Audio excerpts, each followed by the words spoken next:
Hello students, welcome to Vidyan History classes. आमे plus two second रो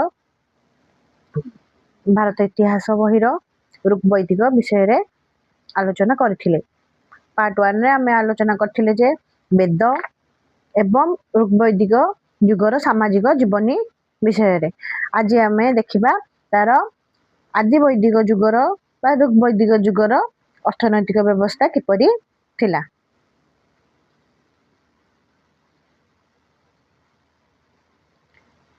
आदि वैदिक युगर अर्थनैतिक व्यवस्था ऋग्वैदिक युगर अर्थनीति थिला स्वच्छल। ता केमितिया थिला आमे गोटी गोटी करके आलोचना करिबा। अर्थनैतिक अवस्था आदि वैदिक युगर सरल सामाजिक जीवन सहित उन्नत अर्थनैतिक व्यवस्था प्रचलित थिला। ग्रामीण अर्थनीति एही समयर आर्थिक स्थिति को नियंत्रण करथिला। कृषि और गोपालन आर्य मानकर प्रधान जीविका थिला। ताले से मानकर प्रधान जीविका कोन थिला? कृषि आ गोपालन। एहा सहित अन्य वाणिज्य व्यवसाय मध्य ऋग्वैदिक आर्य मानकर अर्थनीति को बलिष्ठ करथिला। स्वर्ण मुद्रार प्रचलन और विभिन्न शिल्पर विकास एही समयर सुस्थ अर्थनीतिक अवस्थार सूचना प्रदान करिथाय। वैदिक आर्य माने अर्थनीति क्षेत्र में थिले स्वयं संपूर्ण, तथापि से माने बहिर्देश सहित वाणिज्यिक संपर्क रखिथिबार किछिटा जाना पड़िछि। ताले देखिबा से माने किपरि कृषि करथिले। कृषि थिला आदि वैदिक युगर आर्य मानकर मुख्य जीविका। से माने दुईटी बळद को हळे ज्योति कृषि संपन्न करुथिले। ताले से माने दुईटी बळद को हଳରେ ज्योति कृषि संपन्न करुथिले। एपरिकी 24 टी बळद युक्त होई भूमि कर्षित हेबार दृष्टांत मध्य ऋग्वैदिक युगरे मिलिथिला। हळ करा जाउथुवा भूमि को उर्वर बा क्षेत्र कोहा जाउथला। आर्य माने भूमि कर्षण करी सियार सृष्टि करुथिले। बिहन बुणीबा तथा रोपण कार्य मध्य समानको जणा थिला। जलसेचन माध्यम रे मध्य कृषि कार्य संपादित हेउथिला। से माने सारर व्यवहार जानिथिले। गहम एवं ज मुख्यतः से मानकर चाष करुथिले। तुला मध्य से समय रे चाष करा जाउथिला। कृषि उद्देश्य रे वेद रे बहु स्तोत्र रही अछि, जहा माध्यम रे आर्य माने कृषि देवता बा इंद्र को जल प्रदान निमित्त प्रार्थना करुथिले। अतएव कृषि थिला आर्य मानकर मुख्य जीविका एवं अर्थनैतिक जीवनर अन्यतम अंग। लुहा फाळर व्यवहार कृषिर उन्नति साधन करिवा दिगरे सहायक होइथिला बोली प्रोफेसर डीडी कोसाम्बी मत व्यक्त करिसंदी। आज भी मध्य आम देश कृषि प्रधान देश। आज मध्य आम देश रे कृषि उपरे समस्त निर्भर करथांती। ताल देखिबा पशु पालन। कृषि पर पशुपालन थिला आर्य मानकर अन्यतम श्रेष्ठ जीविका।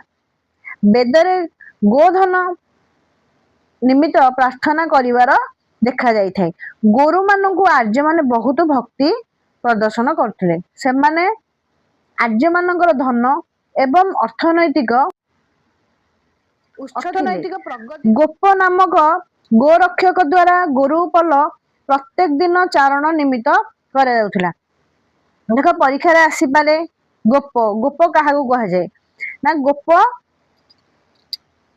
कहा जाए गोरु चरिया पे जो माने जाहांती से मानको गोरुपल मानको जो माने नेकी जाहांती गोरु चरिया पे से मानको गोप कहा जाउथिला। गोरु मानको चिन्हिबा गोरु मानको चिन्हिबा पे से मानकर मालिक माने तांकर कान रे विभिन्न चिन्ह मान देउथिले। गोबर गृह लिपा पोछा एवं जाळिनी रूपे व्यवहार हेउथिला। अनेक समय रे धेनु विनिमयर माध्यम रूपे व्यवहृत हेउथिला। यज्ञ रे दक्षिणा स्वरूप मध्य धेनु दान करे जाउथिला। गाई व्यतीत घोड़ा महिषी गध छेली एवं कुकुर मानकु मध्य आर्य माने गृहपालित पशु रूपे व्यवहार करुथिले। ताले देखिबा कृषि देखिले एवं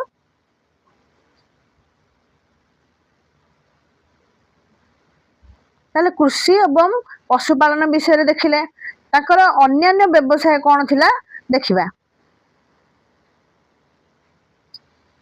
कृषि एवं गोपालन व्यतीत आर्य माने अन्यान्य व्यवसाय मध्य करुथिले। काठ काम मध्य समाज रे अन्यतम पेशा रूपे व्यवहृत होउथिला।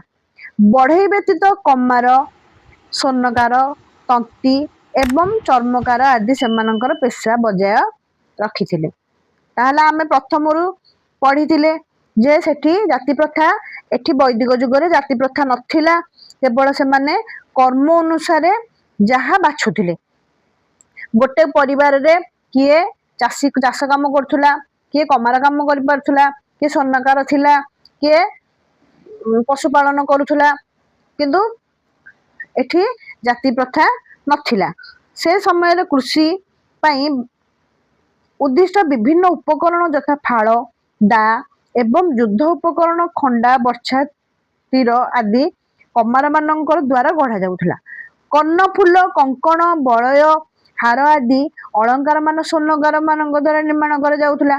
विभिन्न रंगर वस्त्र बुणा थिला तंती मानकर व्यवसाय। चर्मकार माने जोता निर्माण करुथिले। एहा व्यतीत सपबयन पशु शिकार एवं मांस व्यवसाय आदि अन्य मानक पेशा रूपे गृहीत होउथिला। वैदिक विभिन्न ग्लूमरु औषध तैयारी करथुले।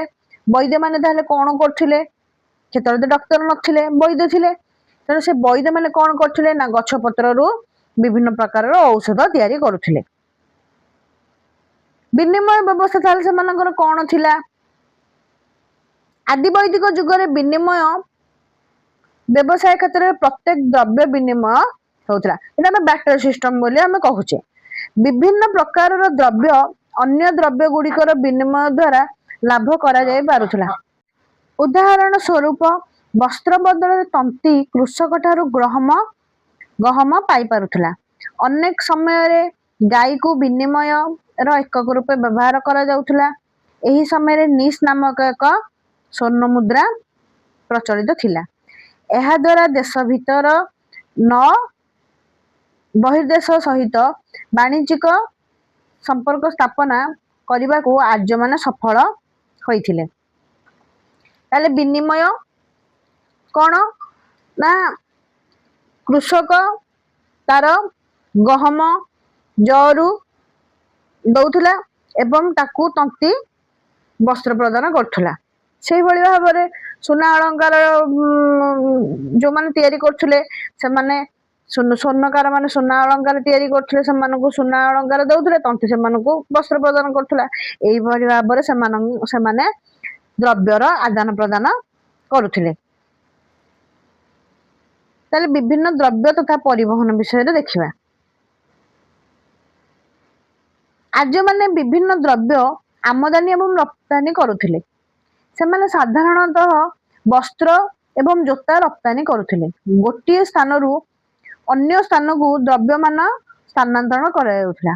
एथिबे अश्व रथ बलद गाड़ी और गध आदि रो सहाय्य नेउथिले। ऋग्वेदर वर्णन जना जायछि जे पणी नामक एक निर्दिष्ट गोष्ठी द्वारा वाणिज्य व्यवसाय करिथिबार सूत्र ऋग्वेदरु मिलिछि। जलपथरे आर्य माने वाणिज्य व्यवसाय करिथिबार सूत्र ऋग्वेदरु मिलिथिला। ऋग्वेदरु भुजंगर जहाज समुद्र रे विनिष्ट हेबा और अश्विनी मानकर द्वारा तांको उद्धार करा जिबा घटना सामुद्रिक वाणिज्य संपर्क सूचना प्रदान करा जायथिला। ऋग्वेदरे वर्णित माण नामक ओजनर स्वर्ण एकक निर्दिष्ट निश्चित भाव में बाहिर वाणिज्य क्षेत्र में व्यवहृत होता। ताहले गाय को विनिमय एकक भाव भी देखा जाउथला एवं एठी देखा गला माण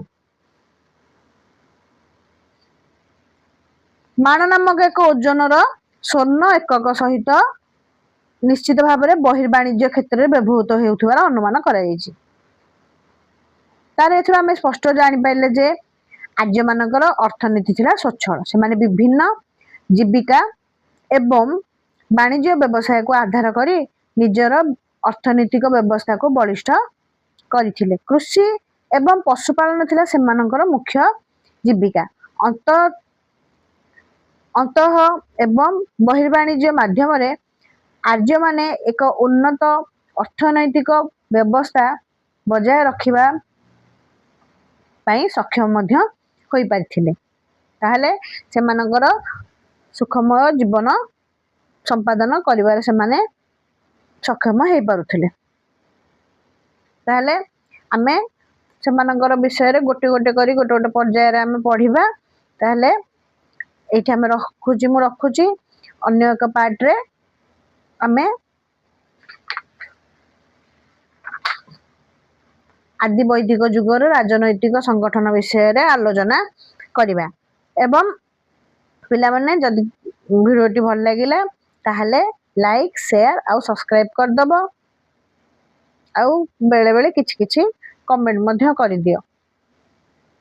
ବାଏ।